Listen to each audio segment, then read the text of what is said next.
Welcome back friends. आप सभी का स्वागत है कानूनी बातें बताने वाले ये मेरे चैनल में। आज के ब्रांड न्यू एपिसोड में हम सुनेंगे बिक्री के लिए समझौता यानी एग्रीमेंट फॉर सेल और विक्रय विलेख यानी सेल डीड, इसमें क्या फर्क होता है और ये फर्क इस एपिसोड आखिर तक सुनने के बाद तुम्हारे दिमाग में जरूर आएगा। अभी तक के लिए आपको ये दोनों एक जैसे समान ही लगते थे ना। सेल डीड और एग्रीमेंट फॉर सेल में क्या फर्क है? एक साथ ही है, एक जैसे ही है ना? नहीं, अलग है। क्या अलग है यार? सुनो। एक बार जब खरीदार और विक्रेता एक संपत्ति के लेन देन में प्रवेश करने के लिए एक समझौता करता है, एक समझ हो जाती है, तो एक समझौता का मसौदा तैयार हो जाता है। और ये जो समझौता का मसौदा है, इसमें नियम और शर्तों को रखा जाता है और ये नियम और शर्तों को रखा जाता है जिनके आधार पे लेन देन होना है। यानी ये दस्तावेज को बिक्री के लिए समझौते या बेचने के समझौते को माना जाता है, इसके रूप में माना जाता है। अभी एग्रीमेंट फॉर सेल यानी बिक्री के लिए समझौता या बेचने के लिए समझौता, इसमें होता यह है कि हर एक को लगता है कि भाई मैंने बेच दिया यानी मेरा अधिकार चला गया। नहीं, ये नहीं है। ये एक स्टॉप गैप अरेंजमेंट है, ये दिमाग में रखिए। अब एग्जांपल के तौर में मान लीजिए मुझे अगर किसी से घर खरीदना है, 2 CR 2 करोड़ में घर खरीदना है, तो मेरे पास तो आज पैसा नहीं है। मैं बैंक से लोन लूं तो बैंक बोलेगी भाई तुम्हारे नाम पे घर कहाँ है कि हम लोग मॉर्गेज कर सके। तो मैं नहीं, वो तो मेरे को बेचने के लिए तैयार है 2 करोड़ में। तो बोला कौन सा करार है दिखाओ। तो जो करार होता है वो करार एग्रीमेंट फॉर सेल यानी बिक्री के लिए समझौता, ये करार होता है। अब इस करार में हम दोनों में व्यवहार हो जाता है, बिक्री का समझौता हो जाता है, उसमें एक टोकन अमाउंट भी दी जाती है और स्टैम्प ड्यूटी भर के एग्रीमेंट फॉर सेल रजिस्टर किया जाता है। अब ये रजिस्टर किया हुआ डॉक्यूमेंट है, ये मैं क्या करता हूं, ये बैंक में सबमिट करता हूं। बैंक उसमें देखती है टाइटल क्लियर है कि नहीं, भाई मेरी औकात भी है कि नहीं, पेमेंट कर सकूं या ना करूं। ये देखने के बाद वो क्या करती है, वो लोन अमाउंट सैंक्शन कर देती है। अब लोन अमाउंट सैंक्शन होने के बाद एक बार वापिस हम दोनों में यानी जो खरीदार है और विक्रेता, इन दोनों में विक्रय विलेख हो जाता है यानी सेल डीड किया जाता है। अब सेल डीड होने के बाद क्या होता है, सेल डीड जब होता है तब एक्चुअल में हस्तांतरण होता है, उसको पैसा पूरा मिला है ये निश्चित होता है। अब पैसा कौन देगा, भाई बैंक देगी। बैंक जो बाकी हुआ पैसा है वो चेक के साथ या डिमांड ड्राफ्ट के साथ या NEFT के साथ वो उसको पैसा दे देगी और उससे जो सेल डीड है वो अपने ताबे में लेगी। वो सेल डीड वो मॉर्गेज करेगी और मॉर्गेज के अनुसार उसको पैसा दे देगी। अब क्या हो गया, बैंक ने पैसा दे दिया सेलर को, मैंने जो पहला टोकन दिया तो बाकी पैसा उन्होंने दे दिया और व्यवहार जो हो गया सेल डीड वो किसके पास चला गया, बैंक के पास चला गया। उसने उसको मॉर्गेज किया, मेरे पास क्या आ गया, तो मैंने जिससे खरीदा वो घर मेरे पास आ गया ना।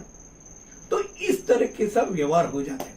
अब इसमें एग्रीमेंट फॉर सेल जो है, ये एग्रीमेंट फॉर सेल, इसको अनुबंध कैसा किया है, नियमानुसार इसकी परिभाषा क्या है, संपत्ति हस्तांतरण अधिनियम 1882 के अनुसार संपत्ति की बिक्री और हस्तांतरण के संबंधित मामलों को नियंत्रित जो करता है, उसके अनुसार अचल संपत्ति को बिक्री के लिए एक अनुबंध है कि ऐसी संपत्ति की बिक्री पार्टियों के बीच तय की गई शर्तों पर होगी।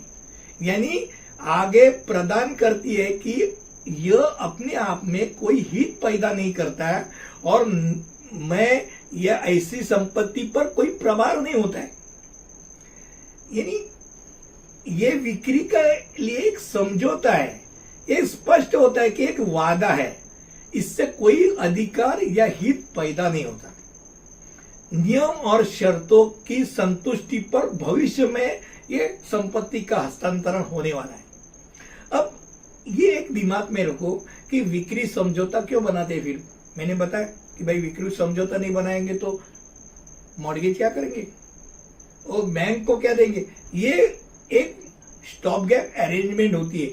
अगर मान लो मैं इसमें खरीदार हूं और मैंने तो टोकन दे दिया और विक्रेता ने भाई प्रॉपर्टी हस्तांतरण ही नहीं की, तो मेरे लिए क्या है, मेरे लिए है ना, मुझे विशिष्ट राहत अधिनियम यानी स्पेसिफिक रिलीफ एक्ट 1963 के तहत मुझे रिलीफ मिल सकता है, मैं पैसा मांग सकता हूं वापिस।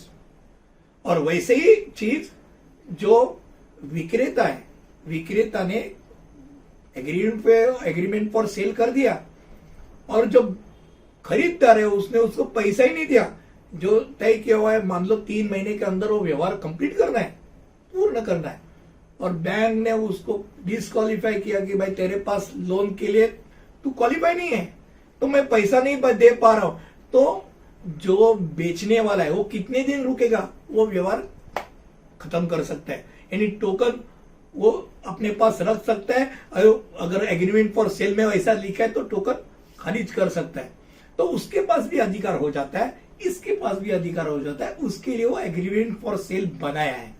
और फिर विक्री विलेख क्या है, यानी सेल डीड क्या होता है, सेल डीड यानी पूरा व्यवहार। एक विक्री विलेख एक कानूनी दस्तावेज है जिसमें यह साबित होता है कि विक्रेता ने संपत्ति के पूर्ण स्वामित्व को बेच दिया है, यानी हस्तांतरित कर दिया है। अब इस दस्तावेज के माध्यम से नए मालिक द्वारा संपत्ति में अधिकार प्राप्ति हो जाती है और हितों का अधिग्रहण हो जाता है।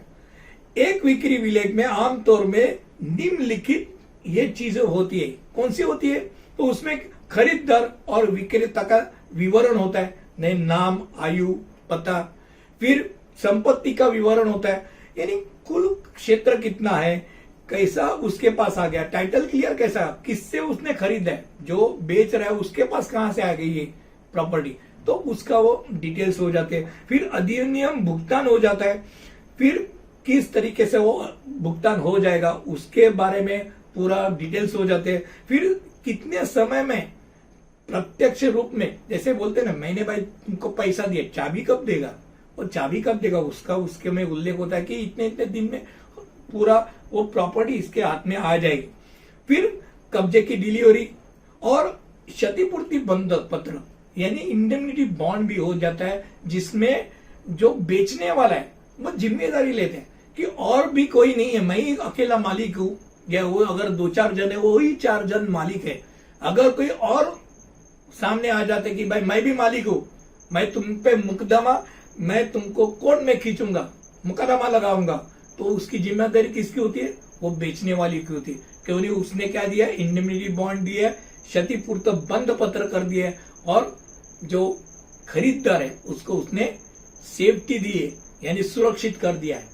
मुझे लगता है एक कम शब्दों में विक्री के लिए समझौता यानी एग्रीमेंट फॉर सेल और विक्रय विलेख यानी सेल डीड, इन दोनों में क्या फर्क है, इसके बारे में मैंने आपको बताया। मुझे लगता है आपको ये जरूर अच्छा लगा रहेगा। अगर अच्छा लगा है तो नीचे कमेंट्स में आप जरूर लिखिए, और ऐसे नए नए अगर टॉपिक्स पे आपको मुझसे कुछ वीडियोस चाहिए तो इसमें जरूर लिखिए। वीडियो अच्छे लगे तो लाइक करिए, सब्सक्राइब नहीं किया हो तो सब्सक्राइब कीजिए, इंस्टा को फॉलो कीजिए, और नए आने वाले वीडियो तक इंतजार कीजिए। तब तक के लिए अलविदा, नमस्कार, जय हिंद।